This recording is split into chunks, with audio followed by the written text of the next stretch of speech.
It is Maddie and Drew, and it is time for Prem and Proper, the review. And, first off, since Maddie, since you had the game this morning already, where apparently Newcastle forgot to mark Chris Wood repeatedly. It was a suboptimal morning for you with the 7:30 on Boxing Day. I just want to say that Bart, uncalled for. I didn't appreciate that. I was over here waiting. And I wanted to have a nice morning. I wanted to drink my coffee, wanted to wake up on this after Christmas Day. Everything would be all great. And then that happened. It just, it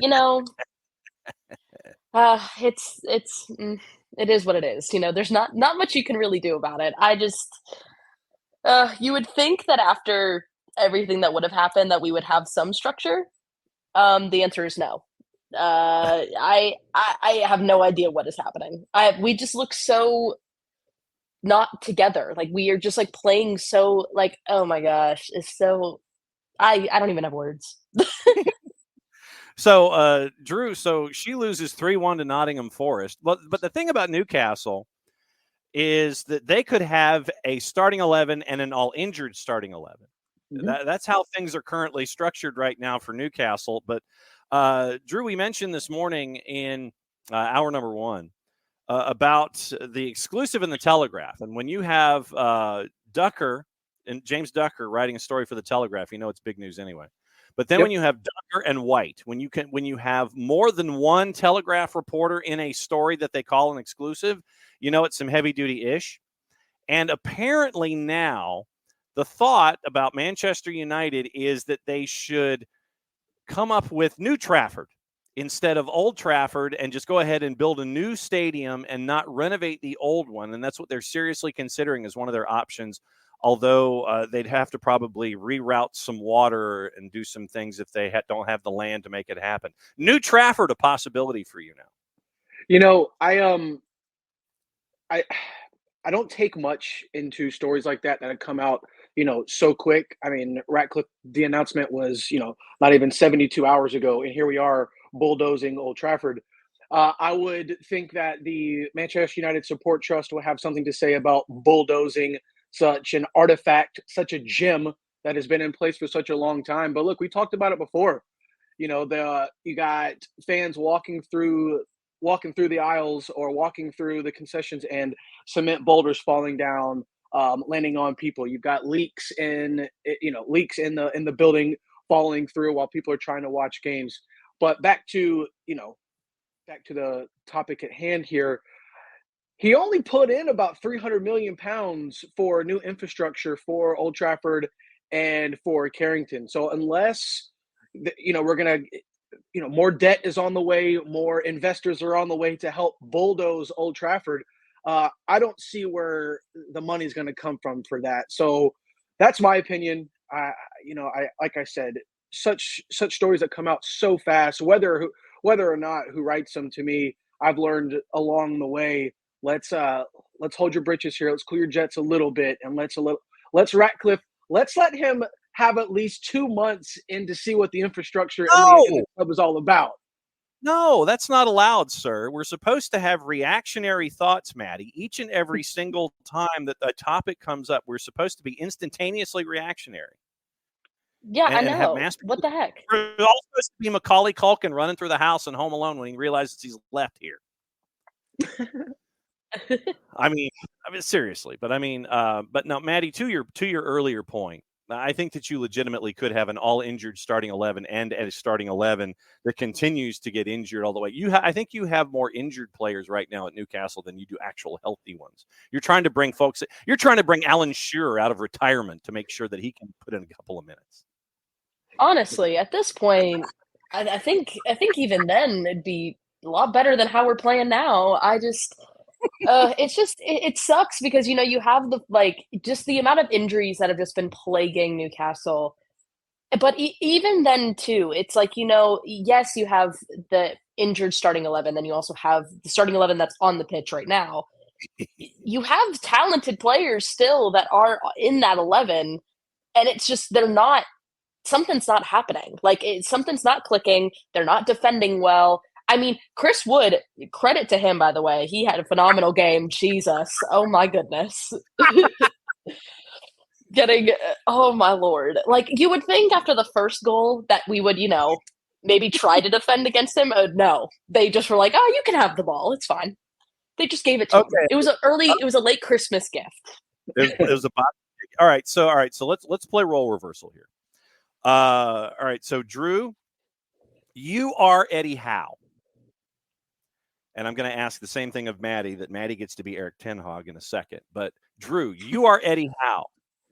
Address your situation at Newcastle and help out your Newcastle supporters. How would you do it with the situation that you have on hand, the evidence that you have on hand, with the injuries and the healthy guys, injuries higher than healthy guys, having to bring in 17-year-olds who are being forced into duty, who are doing fairly well, but they still lack the minutes. If you're Eddie Howe, how do you address what's going wrong at Newcastle, and how do you stop it, sir, other than making sure that everyone's in bubble wrap? Before I go any further, if I'm Eddie Howe, I'm questioning the media how I'm not being ridiculed and criticized just as bad as Erik ten Hag is. But I'll digress, and we'll go on to the topic at hand here. It's same. RELAX. Like you said, we're ridiculed with injuries. If you believe in me, if you believe in the project, then stand with me. Look. Eddie Howe isn't abandoning his principles. He's still playing the way, still playing the shape, even though, like you said, injuries are causing lots of losses and a little bit of disarray within the team. But look, at least he's not abandoning his principles. It's not about one player on the pitch. It's one thing that Newcastle just obviously doesn't have a strong fair share of, and that's their youth. And if you're going to work on something, maybe it's time to start working on developmental of your youth program. I mean, look at United bringing in Kambwala and Kobe Mainu. Aside of that one mistake from Mainu, he was the best player in the field yesterday. So I think just focus on the task at hand, focus on what you can control. And what you control is who's healthy and who steps out on the field that day. But you can't abandon your principles. I, as Eddie Howe, I, as a coach, I cannot abandon my principles like other coaches. Wink, wink, wink. But yeah, just relax and trust the process. All right. So Drew, Maddie, to help out Newcastle, is maintaining Aaron. He's maintaining Aaron Rodgers here at the dais for the Green Bay Packers. If you were Erik ten Hag, help out Drew and the Manchester United supporters, who have a very important game later today against Aston Villa. They're the late game today. If you were Erik ten Hag, Maddie, what would you be telling folks about the current state of affairs with Manchester United? How would you fix things? I mean, listen, you have to watch out for Villa. That is the biggest thing ever. I think, as someone who's a Newcastle fan, you have to watch out for Villa. Villa is a strong team, and I think watching out for them, especially going into this game, you just got to be sharp. You can't let the defense, you have to stay focused. You can't let a situation like that, like, you have to stay focused, stay attentive to what's happening in the game, and not let it, don't lose the game. Don't let it get so out of control that there's nothing you can do.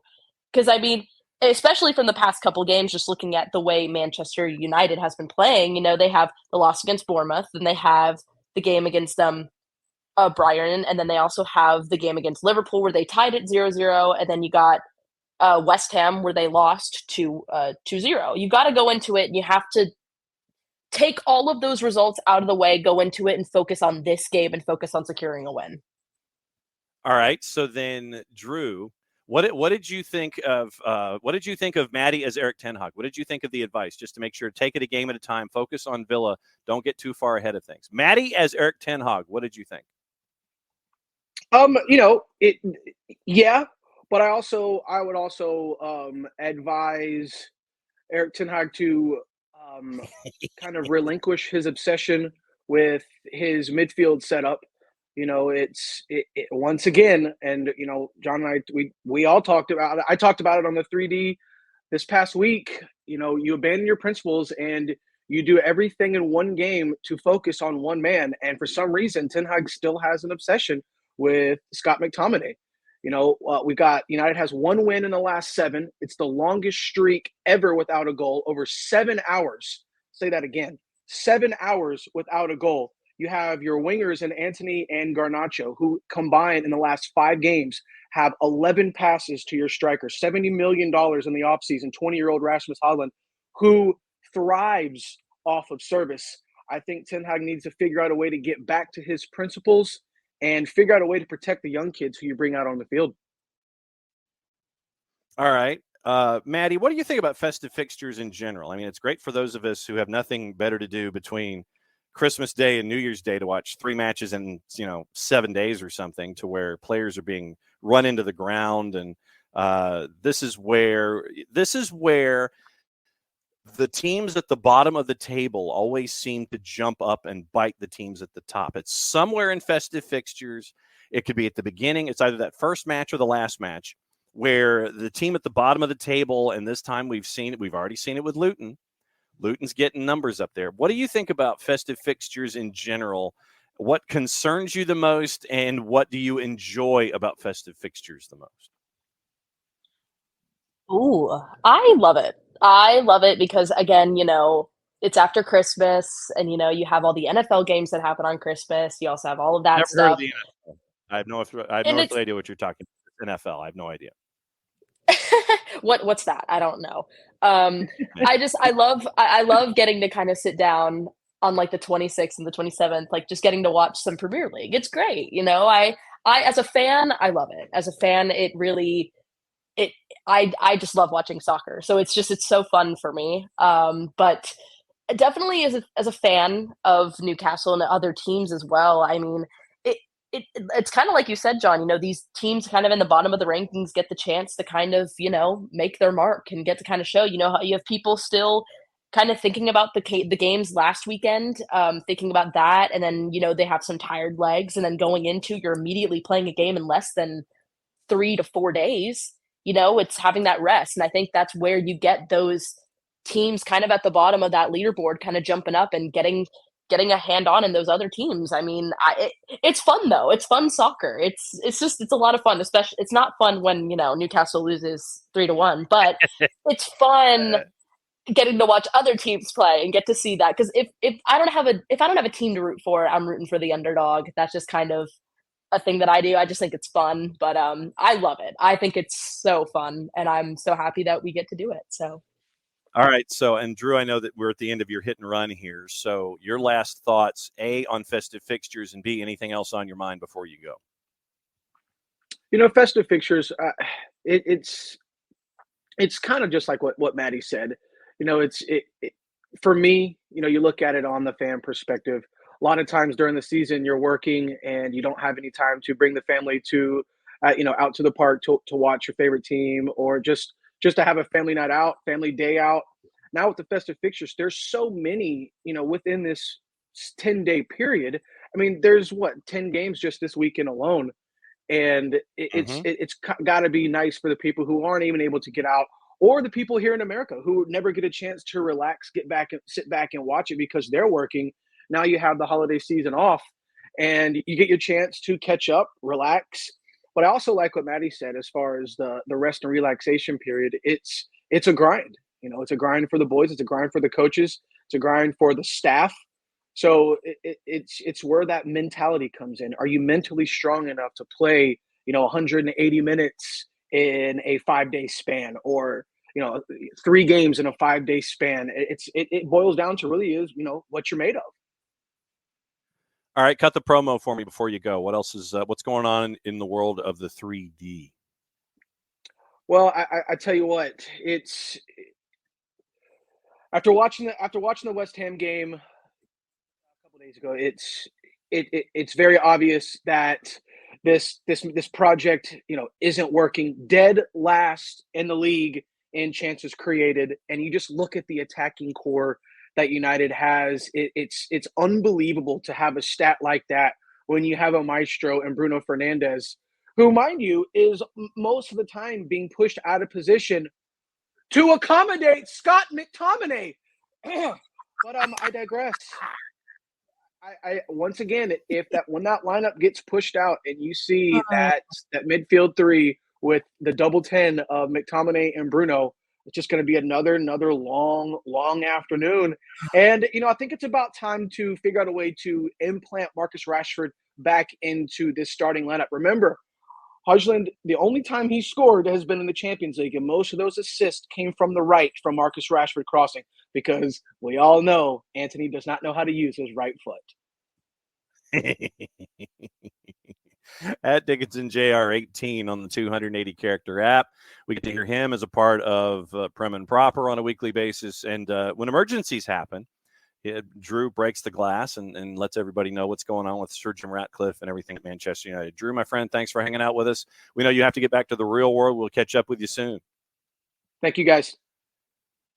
All right, there's Drew. And so now, Maddie, right now, it is Luton leading Sheffield United 1-0. Bournemouth with a goal on the board. They're leading Fulham 1-0. And that goes to the point that we were talking about, where you get the teams at the bottom of the table. And Luton and Sheffield United already seems like it's a relegation six-pointer with both of them at the bottom of the table. But Luton got the big win. Sorry, I had to mention that. But they're getting closer, and Forest gets a win, and Bournemouth in the mid-table with a mid-table clash with Fulham. Later today, Burnley and Liverpool. I've yet to look at the juice boxes, but I imagine it's fairly one-sided. And then Manchester United and Aston Villa later today. How much of this are you actually going to watch, or are you actually going to be doing post-Christmas Boxing Day kinds of things? Are you going to be in front of the television, or are you actually going to be doing family stuff? Well, ironically, I actually have the Bournemouth and Fulham game on my TV right now. So I got to watch that goal, which was a great goal, by the way. So I have that one on right now. I tuned into the Newcastle game, and then obviously once it kind of, became 2-1, I kind of tuned it out a little bit, but it was still on. Watched it to the end because I am a person, I'm a glutton for punishment. And that's what it is. Hardcore. But I'm definitely going to be watching the rest of these games throughout it. I'm kind of just taking the morning kind of in, and then maybe go out later for some maybe last minute sales for Christmas, because that's always the best day of the year is when the sales happen. That's a smart play. You've got Black Friday after Thanksgiving, and then now you've got the Boxing Day sales. Did you get the pony that you asked for Christmas, by the way? Listen, no pony, unfortunately, but I did get some goodies. I was very happy. I asked for a Newcastle scarf, and my brother was very sweet and got me a Newcastle scarf. I was like, so I'm going to add that to my big wall of scarves that I have at my apartment, which will be very nice. But yeah, I mean, it was a pretty good Christmas overall. I thought it was. It was fun. Got to see the family, got to, do all the fun things. Got to see the dogs freak out over all of the wrapping that was all over the place, because I mean, it was crazy. It was nuts. Well, I'm glad that you got to see the dogs go nuts. When it comes to the season here in 2023, since the world of soccer, since we're kind of getting toward the end of the year, I will. What's the rest of your week like? Are you just home? You at home crashing? Well, actually, I will be tomorrow. I will be leaving to go to Nashville because I'm doing a little Nashville trip with some friends, and then I will be in Chicago until January 3rd. Nice. Okay, then I'll ask you this: since you are out of pocket and actually having time away from soccer, it's like spending time with friends. What is that? When it comes to this year, since this will be the last time that you will have been on this season, short of hijacking you for Prem and Proper on Friday on tape, what sticks out in your mind from this calendar year when it comes to the sport of soccer? What will you take with you from 2023, whether it's Newcastle, whether it's the U.S., whether it's the men, whether it's the women, something local, something collegiate? I mean, literally, it could be anything from Newcastle to Kennesaw State and all points in between. What will you take with you from 2023 into 2024? What will be some of your the memories that you'll take with you from this season? Ooh, that's a good question. I mean, that's a good filibuster. Oh yeah, listen, you gotta do. I I think just from even just being a part of, starting here at Soccer Down here, and even just like working with Kennesaw and all of that, just like seeing, I guess, the development of soccer from all levels has been a huge thing for me this year. Is like, seeing from NAIA to Division 3, Division 2, Division 1, all the way to pro levels, getting to kind of see the wide spread of things. And it really honestly, Joe, goes to show that, a lot of people tend to look down on if you're in MLS or if you're in Premier League. They're like, "Oh, you've made it."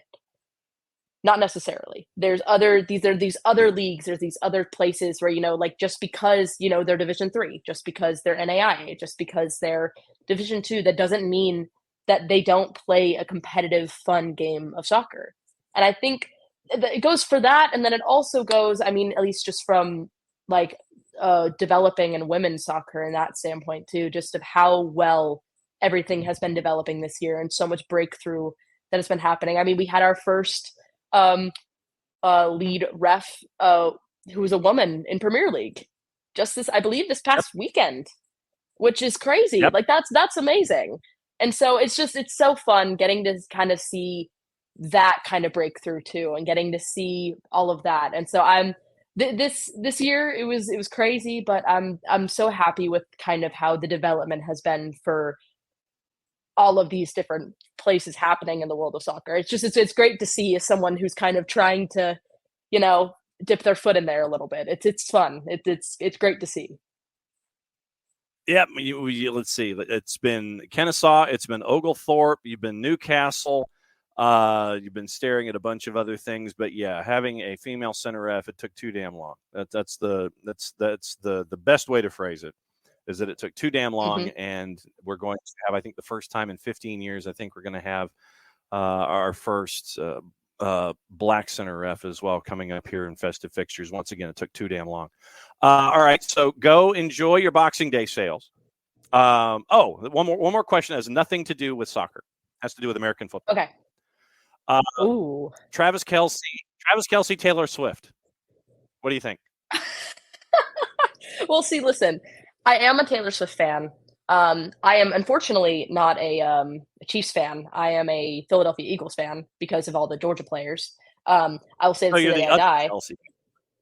Yeah. Other Kelsey. Well, listen, I root for the Eagles because I think it has such a good mix of SEC. Like you have Alabama offense and then a Georgia defense. I'm like, can you think of two other things that work so well together? It's perfect.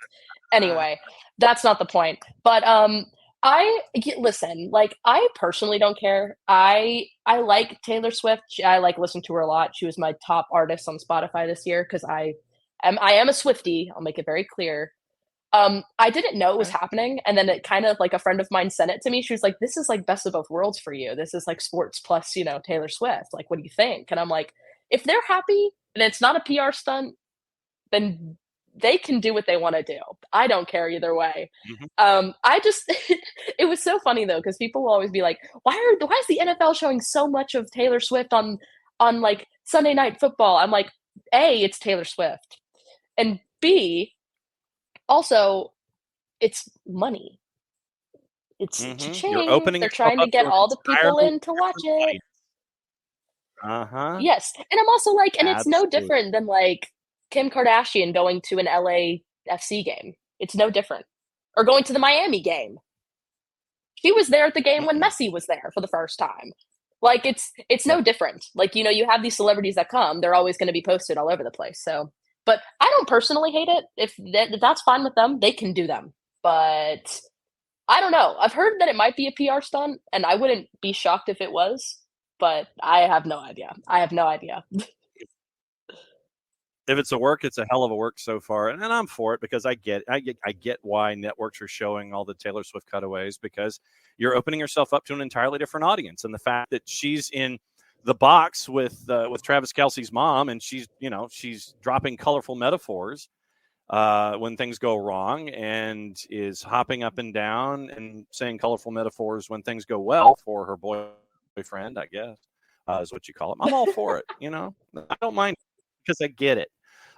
So go enjoy your Boxing Day sales, and we will catch up with you when we catch up with you, because you're like taking time and spending time with friends. How novel an idea. Maddie, be good as always. Thanks for dropping by for Prem and Prem, and we'll catch up with you on the flip side. Absolutely. I'll see y'all later. Maddie.